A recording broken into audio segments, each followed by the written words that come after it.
What's up, gamers? Aaron Electron here with Electron in a Box, bringing you another AoE grinding demonstration. Now, for those of you who aren't familiar with my older videos, I did make an AoE grinding tutorial with a Frost Mage in WoW after the AoE nerf, just to prove it still could be done.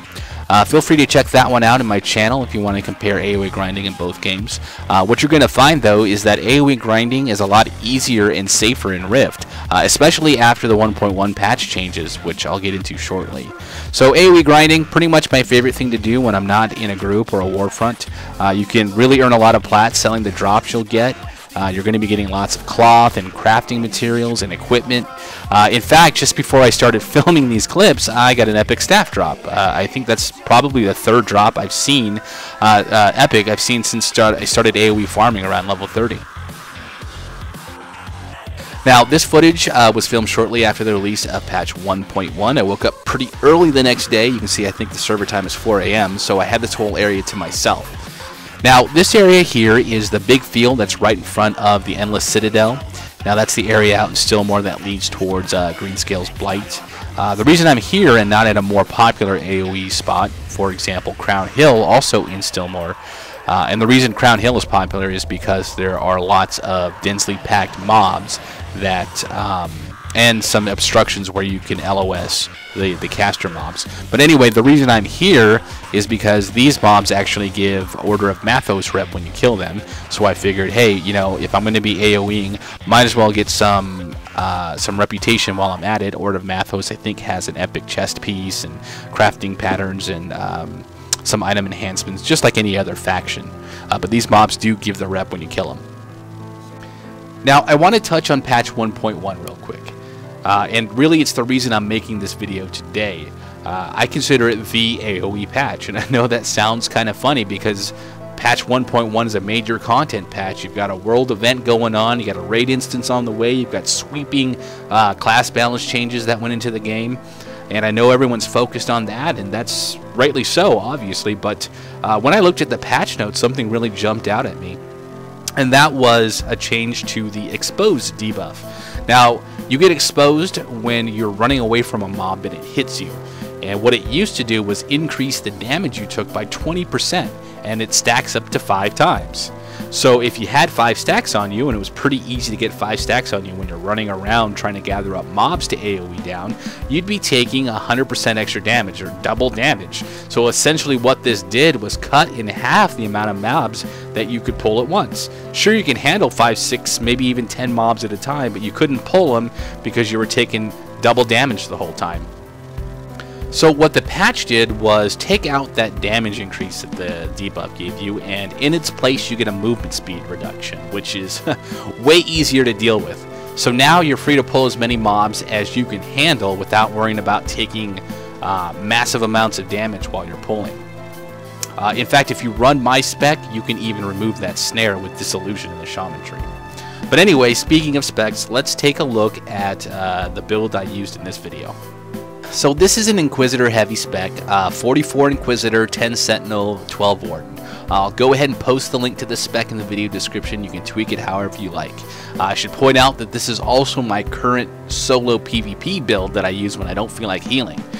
Previously I had 16 in Warden for the Silence, which I really miss, but putting 10 in Sentinel allows me to gain an extra 20% crit damage and healing bonus, and it's just too good to pass up because it stacks with the Inquisitor's crit bonus, and with my gear I've got a lot of crit, so crit damage increasing talents are huge.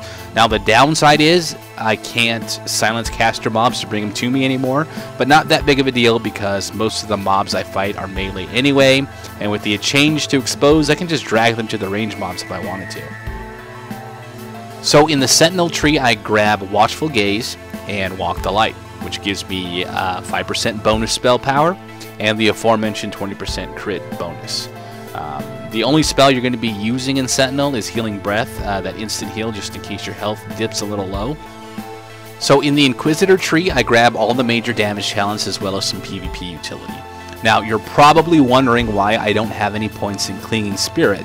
Now that makes your soul drain debuff any enemies it hits, so it actually makes them take increased magic damage for, I don't know, 10 seconds or so. Well, if this were just strictly a PvE spec, I would say yes, definitely put those 2 points into Clinging Spirit. It's a great talent. However, for me, this build doubles for PvP, so I have points in Symbol of Corruption instead, as I really don't cast Soul Drain all that often in PvP. Now, the key talents here, of course, are Circle of Oblivion, your channeled AoE, Contempt, which makes your Vex heal you, Fanaticism, which is your auto crit, and then Soul Drain, which is your casted, big hitting, point-blank area of effect spell. Okay, so over in the Warden tree, I have Destructive Tide, Surging Rapids, Disillusion, and a point in Restorative Tide to get me to 12, which gets me the root spell Healing Flood. Now, Healing Flood is an instant cast AoE hot, which stacks with Healing Spray, and it's really useful for those pulls that are looking a little bit hairy and you might want some extra healing. You can go ahead and toss on Healing Spray, and then layer Healing Flood on top of it, so you'll have 2 hots running on you. Okay, now let's put this all together and see what it looks like in action. Before you pull, you want to cast Healing Spray to get some healing rolling in on you, and then you want to pull the mobs to you with Vex, your instacast dot. Now, since you have Contempt, it's going to heal you for 90% of the damage that Vex does. Really becomes a pretty powerful hot on you and helps to mitigate a lot of the damage you're going to be taking from these mobs taking swings at you as you're gathering them up. Okay, now that you have all the mobs gathered up, you want to go ahead and cast Fanaticism, and then cast Soul Drain. Now, don't worry if your Soul Drain gets interrupted. It happens to me all the time.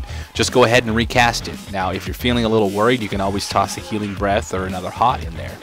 So once Soul Drain hits, you can go ahead and begin channeling Circle of Oblivion. By the time Circle of Oblivion is done channeling, most of these mobs should be dead. If there are any left around, you can re-hot and cast Soul Drain again, or you can just clean them up if there are only a couple of stragglers left. So after that's done, pretty much all that's left to do is to loot the mobs. And by the way, Trion, what a great invention AoE looting was. I can't believe no one's done this before. Pretty much one of my favorite new features. I don't think I can ever go back to looting the old-fashioned way again. So there you have it. That's AoE grinding / farming on a cleric. There's not a whole lot to it. The patch 1.1 changes made it even better, so get on out there. If you're not already doing it, give it a shot. It's a lot of fun. Thanks for watching.